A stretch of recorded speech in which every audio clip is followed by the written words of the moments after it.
বিসমিল্লাহির রহমানির রহিম। প্রিয় বন্ধুরা, আপনারা দেখতে পাচ্ছেন এখানে হলুদের ক্ষেত। হলুদ একটি কন্দ জাতীয় ঔষধি গুণ সম্পন্ন মশলা, যেটা রান্নার কাজে সবসময় ব্যবহার হয়। আমাদের এই এলাকায় হলুদের প্রচুর উৎপাদন। তো এখানকার হলুদের গুণগত মান অনেক ভালো। এখানকার কৃষকরা বরাবরই হলুদ চাষ করে আসে।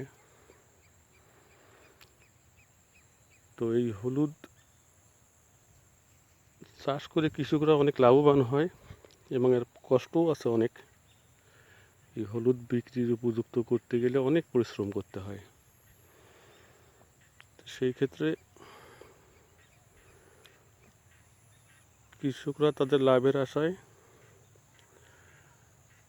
সব কষ্ট স্বীকার করে নেয়।